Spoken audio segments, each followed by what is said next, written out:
রাসূল আকরাম সাল্লাল্লাহু আলাইহি ওয়াসাল্লাম বলেন, আস-সাঈ আলাল আরমালা ওয়াল মাসাকিন কাল মুজাহিদি ফি সাবিলিল্লাহ। কেউ যদি কোনো বিধবার প্রয়োজন মিটায় দেয়, কাকে একটু সহযোগিতা করে এবং মিসকিন যারা আছে অসহায় তাদেরকে সহযোগিতা করে, যতক্ষণ তাদের সহযোগিতার মধ্যে ব্যস্ত থাকে, আল্লাহর রাস্তায় জিহাদ করলে যেই সওয়াব হতো সেই সওয়াব তার আমলনামায় যোগ হয়ে যায়। সুবহান। দেওবন্দের একজন মুরব্বী ছিলেন, ওনার বড় একজন বুজুর্গ ছিলেন।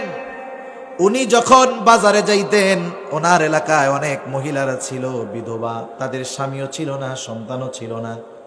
উনি মাদ্রাসায় যাওয়ার সময় ওই সমস্ত বাড়ির সামনে গিয়ে বলতেন, আপনাদের কি কোনো বাজার আনা লাগবে নাকি? বাজারে আপনাদের কোনো প্রয়োজনীয়তা আছে নাকি? কিছু কেনা লাগবে নাকি? কিছু দরকার নাকি? উনি এইভাবে প্রত্যেকটা বিধবা মহিলা, অসহায় মানুষের দরজার গড়ে গিয়ে উনি এভাবে এলান করতেন।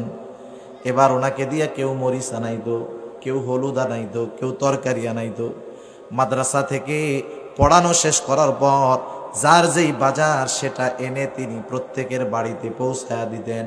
মাঝে মধ্যে এমনও হইতো, সব সময় তো মনে নাই, একজন আনতে বলছে হলুদ, উনি ভুলে মনে করে নিয়ে আসছে লবণ। আনার পরে বলতো, ও মাওলানা আপনি কি করলেন? আনতে বলছিলাম লবণ, আনতে বলছিলাম হলুদ, আপনি নিয়ে আসছেন মরিচ। উনি বেজার হইতেন না, হাসি মুখে বলতেন আচ্ছা ফেরত দেন। আবার নিজে ফিরে যাইতেন ওই দূর বাজার থেকে, আবার যেটা আনতে বলেছে বদল করে সেটা তিনি এনে দিতেন। এইরকম ভাবে উনি বিধবাদের খেদমত করতেন।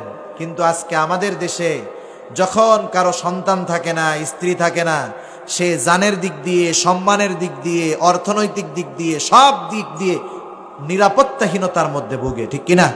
উনি আছে একা, কেউ নাই, পাশে একজন প্রভাবশালী, ও চিন্তা করে এই বুড়িরে যেমনে হোক উঠাই দিয়া ও জমিটা দখল দিয়ে আমি যদি আমার বাড়ির সাথে মিলাইতে পারি, আমার বাড়িটা বড় হয়ে গেল। এই ধরনের জালেম আছে না নাই? অথচ ইসলাম বলতেছে কোন বিধবা যদি থাকে তোমরা তার খেদমত করো, তার সাহায্য করো। যতক্ষণ সাহায্যে লিপ্ত থাকবা ততক্ষণ আল্লাহর রাস্তায় জিহাদ করার সওয়াব হবে। সুবহানাল্লাহ। বলেন ইসলাম এর চাইতে কি ফ্যাসিলিটি দিবে? এরপরে আসেন দেখেন, অনেক সময় আমাদের সমাজে এমন আছে, বিধবাকে বিবাহ যদি কোনো যুবক করে, কোনো অবিবাহিত যুবক যদি কোনো বিধবা নারীকে বিবাহ করে যার স্বামী মারা গেছে অথবা যে কোনো কারণে ছাড়াছাড়ি হয়ে গেছে, এমন কোনো মেয়েকে যদি কোনো যুবক বিবাহ করে, সমাজের মানুষ তাকে অনেক তিরস্কার করে।